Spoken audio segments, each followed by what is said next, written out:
शेतकऱ्यांचा आक्रोश मांडण्यासाठी आमदार युवा नेते रोहितदादा पवार इथं कालपासून आणि त्यांच्या सोबत आम्ही सगळे 20-25 लोक अन्नत्याग करत आहोत। आणि आपला पोरगा जेव्हा इथे उपोषणाला बसतो तेव्हा बाप मात्र अस्वस्थ झाल्याशिवाय राहत नाही। ते राजेंद्र दादा सुद्धा इथे येऊन बसतात, कारण पोरगा कुठेतरी अन्नत्याग करतोय।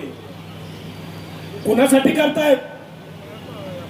काय रोहित दादांचा सातबारावर काय कर्जाचं माफी मागायची का त्यांना?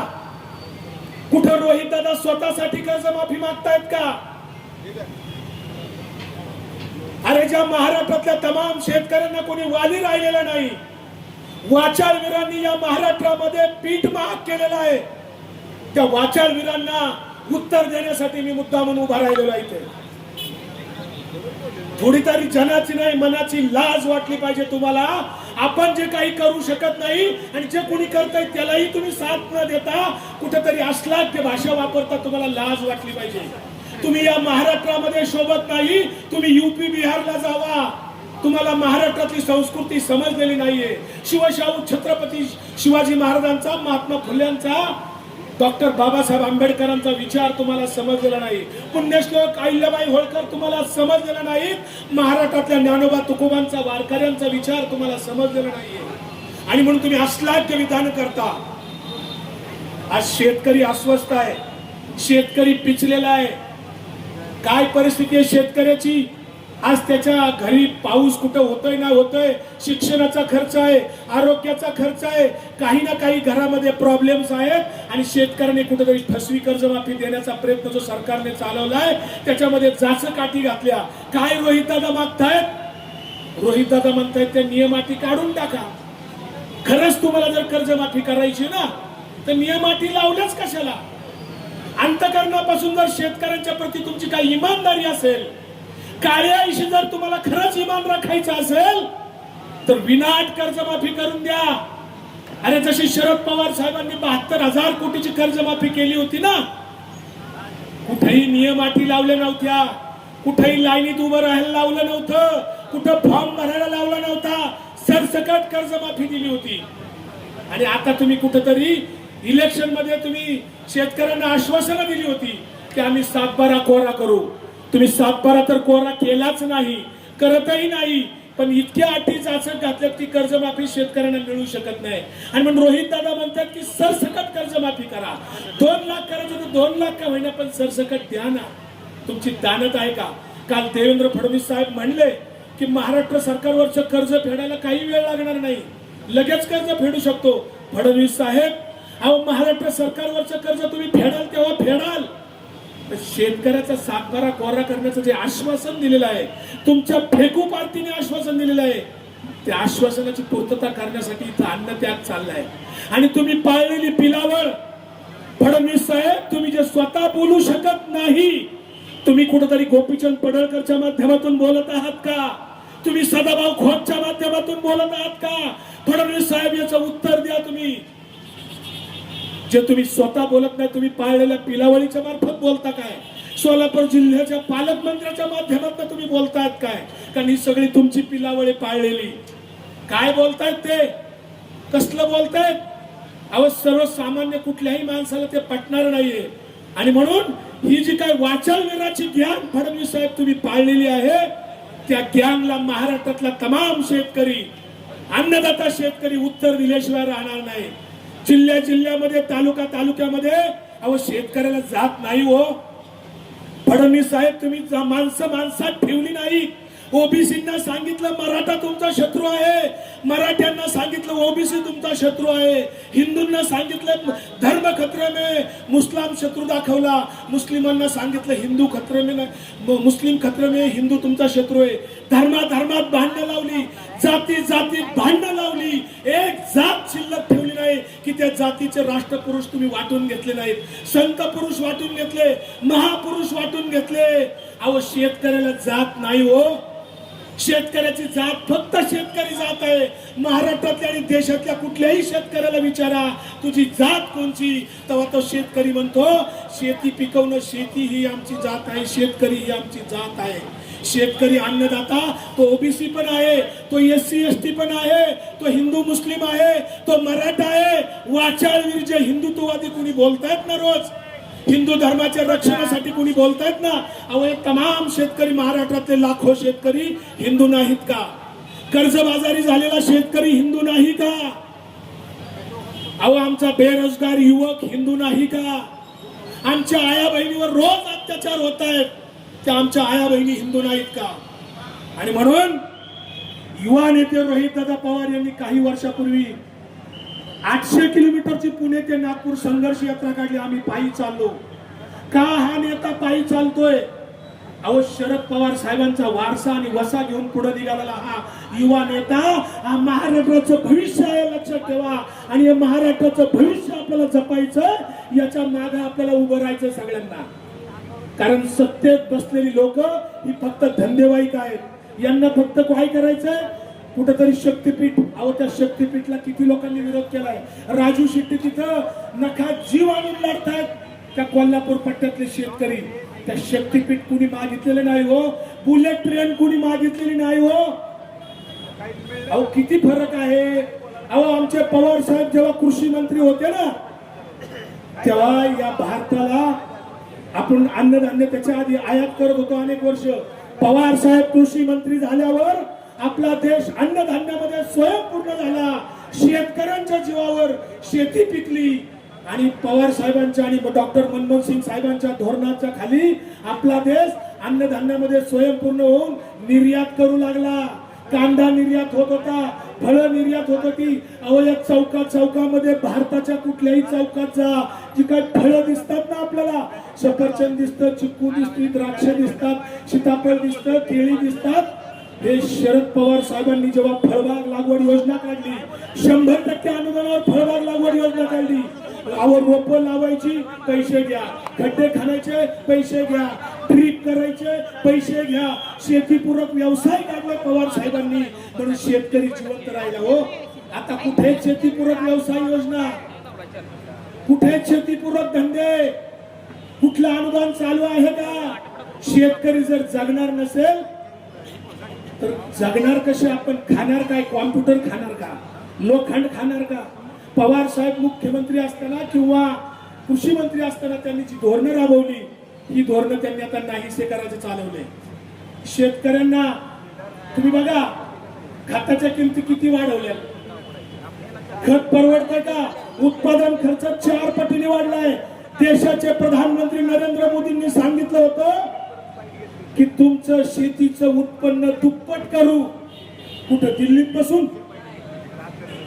मला इथं बसलेल्या शेतकऱ्यांना प्रश्न विचारायचा आहे, तुमचं कोणाचं शेतीचं उत्पन्न दुप्पट झालं का? शेतीचं उत्पन्न दुप्पट का? उलट अर्धे आलं. शेतीचं उत्पन्न दुप्पट झालं नाही, पण शेतीचा उत्पादन खर्च मात्र दुप्पट झाला, तिप्पट झाला, 4पट झाला आत्ताच्या काळामध्ये. अहो पेट्रोल डिझेलचे बाजार काय होते 13-14 साली, डॉक्टर मनमोहन सिंग साहेब होते तेव्हा पेट्रोल डिझेलचं कच्च्या बॅरेलच्या किमती ज्या होत्या त्याच आज आहे. पण आता पेट्रोल गेलं 100-125 वर पार पुढे, डिझेल गेलं पुढे 100च्या. अहो ते 150 जाणार आहे थोड्या दिवसामध्ये. विजेचे बाजार वाढले, लाईट बिल आता लाईटच मिळत नाही महाराष्ट्रात कुठेही जा. अहो शेतकऱ्याला 8 तास नीट लाईट नाही, 8 तास, 24 तास जाऊन द्या, 8 तास सुद्धा नीट लाईट नाही. इतकी जर शेतकऱ्याची तिथं व्यथा असेल तर पडळकर सारखे, सदाभाऊ खोत सारखे किंवा पाळलेले गँग जे फडणवीसांचे, ही पाळी घेऊन लोकांनी आता रस्त्यात अडवली पाहिजे.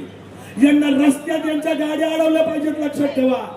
कारण हे स्वतः शेतकऱ्यांसाठी काही करत नाही. जातीच्या नावाने संघटना बांधायच्या.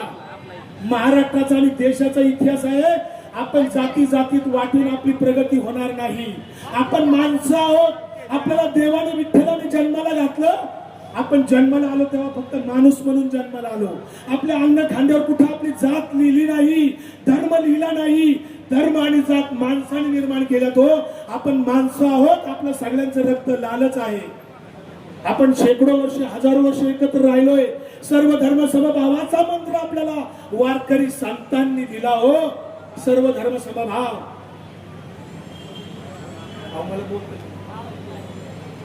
मला वाटलं मला थांबायला सांगते का मी बोलतोय. जगद्गुरु तुकाराम महाराज म्हणाले, विष्णुमय जग वैष्णवांचा धर्म. भेद भ्रमामंगळ. आज जर इथे जातीचा मोर्चा असता ना, जातीचा, किती लोक आले असतो जातीसाठी. कोणाच्या डोक्यातनं सुपीक डोक्यातून म्हण आली मला माहित नाही. ज्याच्या डोक्यातनं सुपीक डोक्यातनं ती म्हण आली ना, जातीसाठी माती खायची, त्याला शोधला पाहिजे. कसली जातीसाठी माती खायची भाऊ? धर्म धोक्यात आलाय. देव देश धर्म रक्षणासाठी. अहो इथं शेतकरी धोक्यात आलाय. माणसं तर धर्मातली जगली तर धर्म जगल ना. तर धर्मातली माणसं जर मरायला लागली असतील, आमचा अन्नदाता शेतकरी जर आत्महत्या करत असेल, रोज 7, 8, 10 आत्महत्या महाराष्ट्रात चालल्या, सरकारला काहीच वाटत नाही. भारतीय जनता पार्टी रोज फक्त प्रचारात आहे. प्रचार करतात 24 तास. फक्त इलेक्शन डोक्यात असते.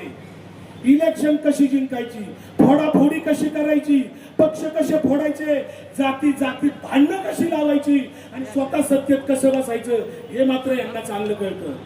आणि म्हणून बहुजन समाज जागा झाला पाहिजे. जोपर्यंत बहुजन समाज जागा होत नाही, तोपर्यंत शिवशाहू फुले आंबेडकरांचं स्वप्न पूर्ण होणार नाही.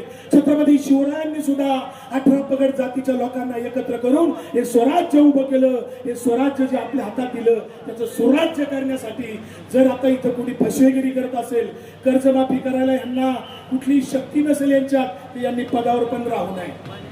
हे महाराष्ट्रातलं सरकार, गृह खातं, मी नाही सांगत, गुन्हेगारी रोखण्यामध्ये अपयशी झालेलं आहे. अपयशी गृहमंत्री आहेत. गुन्हेगारी प्रचंड वाढली. हे केंद्र सरकारचा गृह खात्याचा डाटा सांगतोय, मी नाही सांगत. महाराष्ट्र गुन्हेगारीमध्ये 2 नंबरवर आलाय. अहो महाराष्ट्राचा तालिबान करायला निघालेत हे लोक.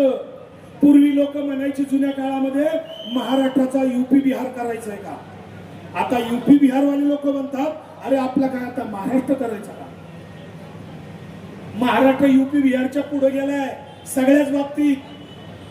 बेरोजगार, अहो प्रत्येक घरात एक बेरोजगार पोरग आहे हो. प्रत्येक घरात एक शिकलेलं पोरग आहे, त्याच्या हाताला काम नाही हो. त्याचे आई बापा इथं बसलेत हे मुलांच्या शिक्षणासाठी, पैसे नाही. कसे मुलांना ऍडमिशन घ्यायचे, आता जून महिना लागला, शाळा सुरू झाल्या, कशा शेतकरी मुलांना ऍडमिशन घेणार हो. कुणी काही गारज. अहो 20-25 महामंडळ काढली देवेंद्र फडणवीसांनी. 25 महामंडळ, प्रत्येक जातीला एक महामंडळ काढले. काय त्या महामंडळातून कोणत्या जातीचा किती फायदा झाला मला तर काही कळत नाही.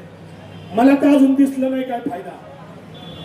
आणि म्हणून हे जातीवादी सरकार आहे. तुम्हाला आम्हाला जातीमध्ये वाटून टाकतंय. आणि म्हणून जातीच्या विभागणीमध्ये आपण अडकू नका. जाती धर्माच्या राजकारणात आपण कुणी अडकू नका. सर्व धर्म समभाव आपल्या सगळ्या संतांनी महापुरुषांनी दिलेला मंत्र आपण जोपासू. त्याच्यातच आपली प्रगती आहे. आपण एकत्र राहण्यात आपली प्रगती आहे. नाहीतर मग फोडा आणि जोडा आणि राज्य करा, ही त्यांची नीती, ही ब्रिटिश नीती राबवणारे हे लोक आहेत. देवेंद्र फडणवीस साहेब, तुमची जी वाचाळवीर, जी काही लोक पिलावळ तुम्ही पाळलेली गँग आहे ना, 7-8 लोक आहेत महाराष्ट्रामध्ये. नितेश राणेंपासून, पडळकर पासून इकडे राणा वगैरे, लांडगे, कोण अजून सगळे रोज म्हणतात धर्म धोक्यात आला. अहो धर्मातली माणसं धोक्यात आले म्हणून कधीतरी रस्त्यावर या कधीतरी. रोहित दादा पवार यांच्यावर ईडी लावली होती. ईडी, अहो त्या ईडीला सामना केला रोहित दादांनी 2 वर्ष. शेवटी कोर्टात खोटी केस टिकली नाही हो. भगवान के घर देर है लेकिन अंधेर नाही. रोहित दादा त्या ठिकाणी ईडीच्या त्या कारवाईला सामोरं गेले आणि कोर्टामध्ये शेवटी ती केस रोहित दादांच्या सारखी झाली. रोहित दादांचा आरोप जो काही केला होता तो खोटा ठरला. देवेंद्र फडणवीस साहेब, तुमच्या वाचाळवीरांना हे माहित नाही का हो. अहो राष्ट्रपिता महात्मा गांधींनी सांगितलं, जगाला जे सत्याग्रहाचं हत्यार दिलं ना गांधीजींनी, त्या सत्याग्रहामध्ये गांधीजींनी सांगितलं की सत्याग्रह तोच व्यक्ती करू शकतो की ज्याच्यामध्ये त्याचा स्वतःचा काही फायदा नसतो. असे रोहितदादा पवार इथं अन्नत्याग करतात, ज्याच्यासाठी करतात त्यांचा स्वतःचा काही फायदा नाहीये. त्यांची कुठं कर्जमाफी त्यांनी मागितलेली नाहीये. कष्टकरी अन्नदात्या शेतकऱ्यासाठी ते अन्नत्याग करतात. हे खराखुरा सत्याग्रह आहे. जो दुसऱ्यासाठी सत्याग्रह करतो, जो दुसऱ्यासाठी लढतो, त्याला सत्याग्रह म्हणतात. लक्षात ठेवा. ज्या सत्याग्रहामध्ये स्वतःचा फायदा असतो ना, त्याला सत्याग्रह म्हणत नाही. दुसऱ्यासाठी लढावं लागतं. राष्ट्रपिता महात्मा गांधींनी दिलेला हा मंत्र आहे. आणि म्हणून इथं घोषणा देऊ आपण थोड्या. मी कालपासून उपोषणाला आहे. माझा मुलगा 3 दिवस ऍडमिट मध्ये, वर्षापासून त्याची ट्रीटमेंट चालू आहे. 3 दिवस त्याला रक्त भरलंय. रात्री 11 वाजता त्याला डिस्चार्ज मिळालाय. पण मी इथं अन्नदात्या शेतकऱ्यासाठी उपोषणाला बसलोय. मुलगा आजारी आहे माझा, पण मी सत्याग्रही कार्यकर्ता आहे गेली 35 वर्ष. माझा सुद्धा कर्जमाफीचा मला काही फायदा नाही. माझा स्वतःचा कुठेही सातबारा मला कोरा करायचा नाही. मी शेतकरी जरी असलो तरी माझा कर्जमाफीमध्ये मला काही लाभ घ्यायचा नाही. जाहीरपणे सांगतो, माझी कर्जमाफीला मागणीच नाही माझी वैयक्तिक. माझा सातबारा कोरा करण्यासाठी मी इथं आलेलो नाही. पण महाराष्ट्रातला गोर गरीब कष्टकरी शेतकरी जो आहे, जो काबाड कष्ट करतोय, राबतोय, तो कर्जबाजारी झालाय. सरकारने त्याला फसवलंय. तो आसमानी संकट असो, सुलतानी संकटामध्ये तो अडकलाय. त्या शेतकऱ्याला, बळीराजाला कुठेतरी दिलासा देण्यासाठी सरसकट कर्जमाफी व्हावी, विनाआट कर्जमाफी व्हावी, म्हणून आम्ही इथं सत्याग्रह करतोय. आम्ही घाबरणार नाही. अहिंसक माणूसच धाडस करतो. हिंसक माणूस हिंसा करतो आणि पळून जातो. अहिंसेच्या मार्गाने सत्याग्रह यशस्वी होतो. रोहित दादांचा जो सत्याग्रह आहे तो राष्ट्रपिता महात्मा गांधींच्या मार्गाने आहे, संतांच्या विचाराने आहे, महापुरुषांच्या विचाराने आहे. या सत्याग्रहामध्ये रोहित दादांच्या नेतृत्वाखाली या महाराष्ट्रातल्या शेतकऱ्यांना न्याय मिळाल्याशिवाय राहणार नाही. 100% यश, 100% खात्री. मित्रांनो, तुम्ही घोषणा देणार का? सगळे देणार का? नाही तर मी पुढे म्हणायचं तुम्ही आपलं गप बसणार. सगळेजण देणार का? इकडचे आवाज देणार का? मी फक्त पुढे काहीतरी म्हणेल, तुम्ही प्रश्न विचारायचा आहे. काय प्रश्न विचारायचा आहे? लाज नाही वाटली? काय म्हणायचं तुम्ही? आपण नाही खरं लाज नाही वाटली का? प्रश्न विचारायचा तुम्ही. मी पुढे काहीतरी म्हणेल, तुम्ही एवढंच म्हणायचं लाज नाही वाटली?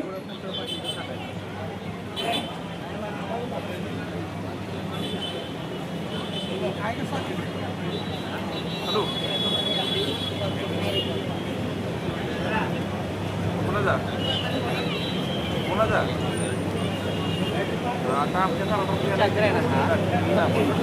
मित्रांनो, सत्याग्रहामध्ये जेलमध्ये जरूर जायचं असतं. मी काही दिवसापूर्वी जेलमध्ये जाऊन आलोय. मागच्या 15 आठवड्यात 5 दिवस येरवड्याच्या जेलला मी राहून आलोय. येरवड्यात जातीभेद नसतो. जगातलं जेल एवढंच एक ठिकाण आहे जिथं जातीवाद नाही, धर्मवाद नाही, समता आहे. समता. तिथं कुणी कुणाला जात विचारत नाही, धर्म विचारत नाही. आणि तुमच्या घरी सुद्धा तुम्हाला वेळेवर जेवण मिळणार नाही, पण येरवड्याच्या जेलमध्ये वेळेवर जेवण येतं. कसं का असणार, पण वेळेवर येतं. त्यामुळं कुठलं तरी